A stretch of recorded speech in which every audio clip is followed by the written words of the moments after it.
Hey, what's going on, No Nation? It's your guy, Kelvin Hunt, editor of ChopChat.com.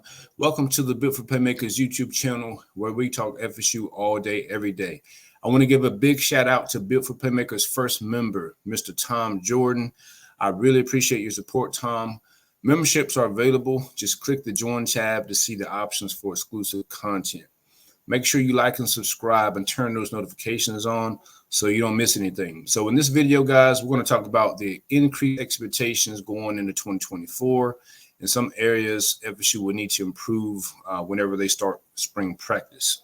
FSU continues to do work on the transfer portal. Finally landed a linebacker this week with Sean Murphy from Alabama. Man, I told you guys to be patient. That the coaches knew what they were doing. They were going to take care of business at that position like they had done all the others.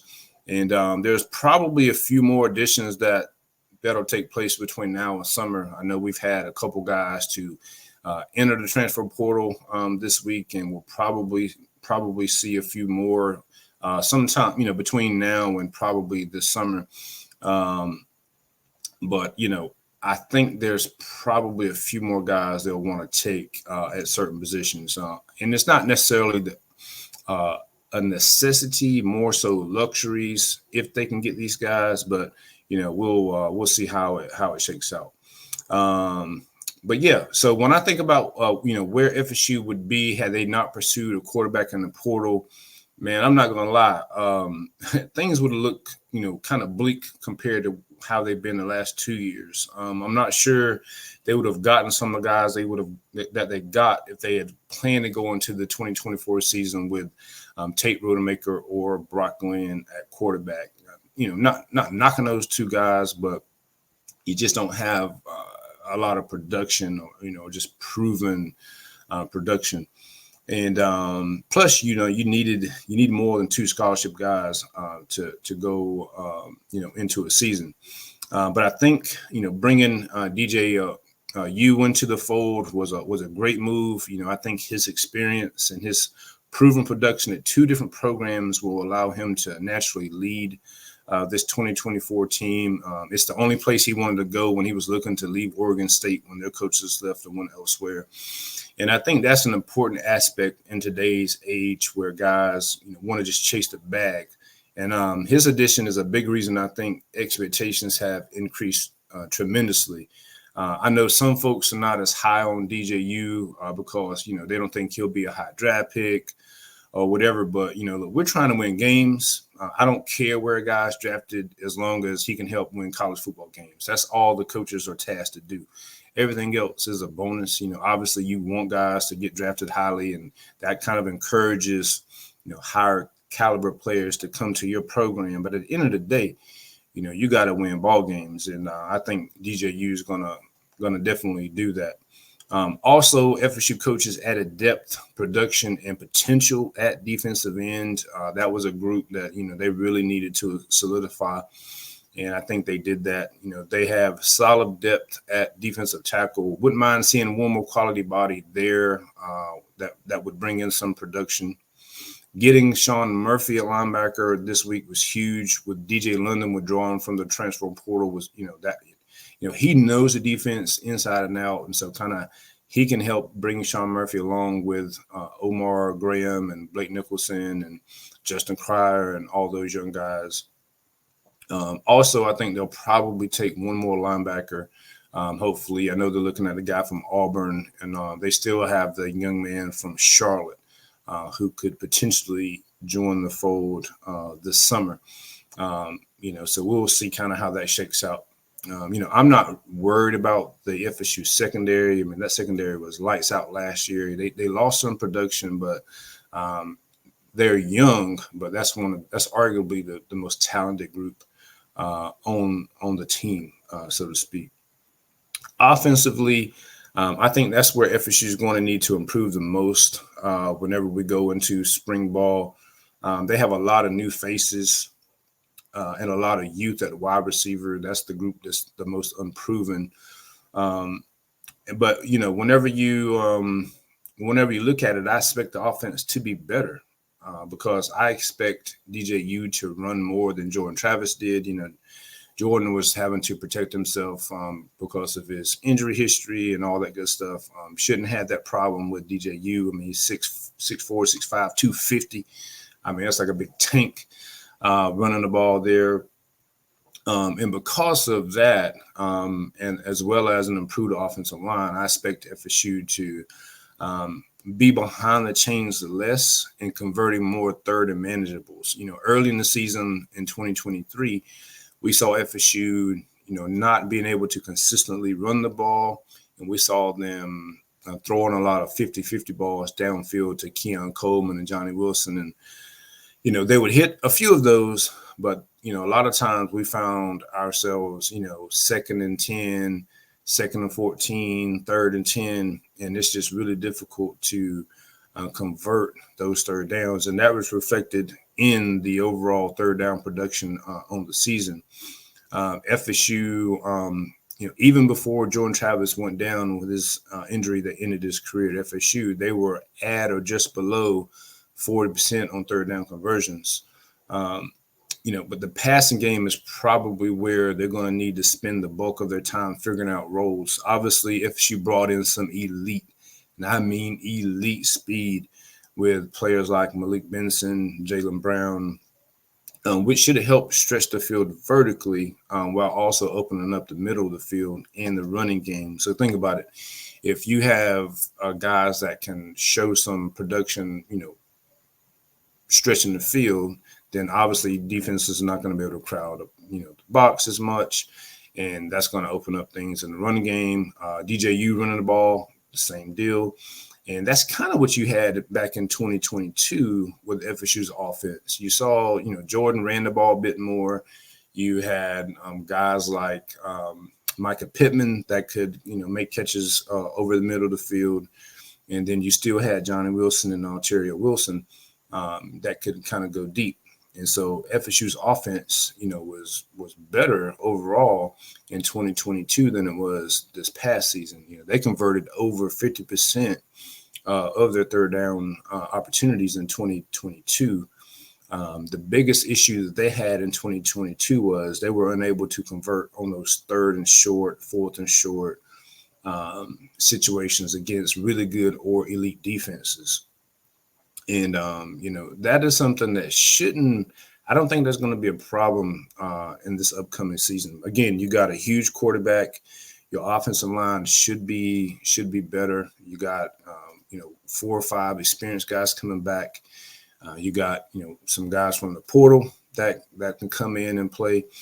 And, I think you're going to see FSU be able to run the ball. And again, I mentioned it before with FSU and Mike Norvell's running attack. Mike Norvell's been able to run the ball regardless of who he's had at running back, whether it's Jason Corbin, whether it's LaDamian Webb, who nobody knew before he got to FSU. He was FSU's or one of their top backs back in the COVID season before entering the portal.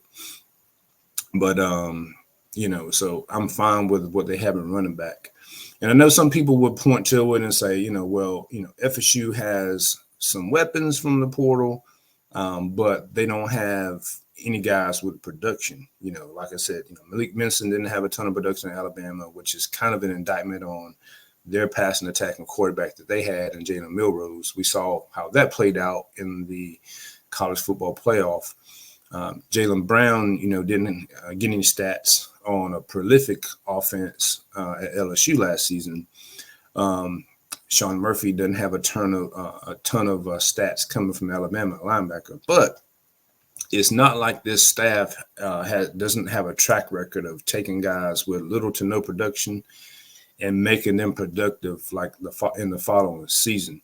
Because FSU was in that predicament going into the 2022 season. I talked about it a couple of videos ago. Trey Benson had like no production.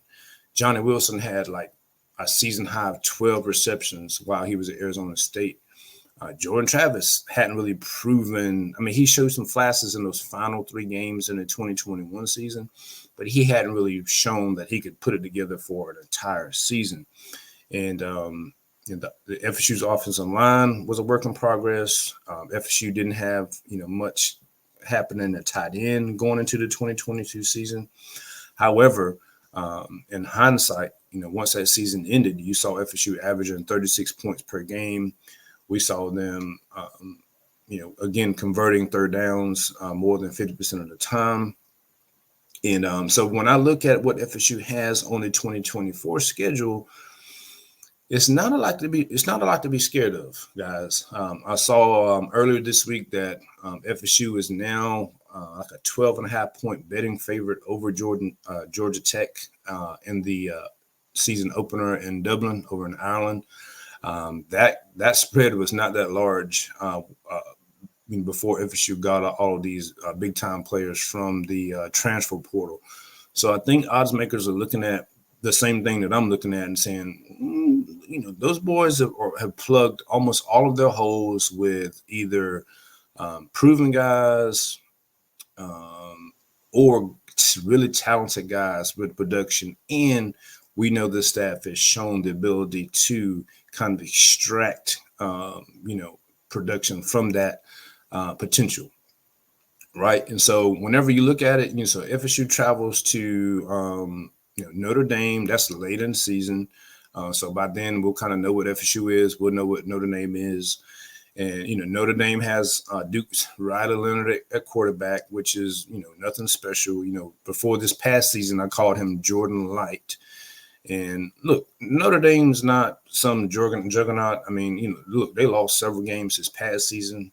Look, you do got to go there. So, that's tough or whatever. But you get Clemson and Florida at home. I'm not worried about Miami, and them, they finally got Cam Ward after begging, for 2 months. If you haven't had a chance, you can go look on the channel and see my breakdown of Cam Ward. A lot of potential, but also a lower floor. A lot of bust potential, depending on how you use him. Now, had FSU gotten him, I would have trusted our staff to extract more from him than Miami staff, because Miami staff is terrible. But we'll find out where the games fall on the schedule Wednesday night. That's when the ACC is going to unveil the 2024 schedule. And, that'll kind of give you a better indicator of kind of how the season can shake out, because certain games, you may have, games back to back, or you could have a tough game here, then a bunch of, teams you should beat in a row, and then have a tough game later. It could be spread out. It depends on where your bye week's going to fall, and all of those sorts of things. Now, I have a question. How much you want to bet the ACC tries to screw the Noles with a difficult schedule? However, I look at it like this too. If you're a legit big dog, right? If you're really playing big boy football, it shouldn't matter when you play. It shouldn't. That's just how I look at it. Just like kind of like, going on the road. I mean, I get it. Going on the road is tougher than playing at home. I mean, I can just tell you though, as a former player, I enjoyed going on the road. I liked the ability to shut the crowd up and all that good stuff. But I get it. But I think the floor of the 2024 season, I mean, it's got to be something like 9-3, which is kind of what you wanted. We knew this was going to be a year where expectations weren't as high as they were going into 2023. Obviously, because last year you had a bunch of guys that had been there before. They had kind of, got the program out the mud, and they wanted to, really give a shot of winning the ACC and trying to compete for a natty. A ton of those guys are now gone, so you don't have those expectations of, hey, we definitely have a shot of winning the ACC, and we might have a shot of making the college football playoff. However, this season, you're still right there. I think if you're not the favorite, you should be right there among the favorites to win the ACC. Not only that, you have a 12-team playoff and not a 4-team playoff. And so I don't think there's any doubt that FSU shouldn't be among the top 12, considering what they have on the team talent-wise and, how the schedule is going to shake out, right? I know some people think that FSU, lost a ton of talent, lost a ton of leadership, and they did. But if you look at how FSU has attacked the transfer portal and gotten guys at key positions that have those leadership abilities, have production, you have depth at a ton of positions where you need depth.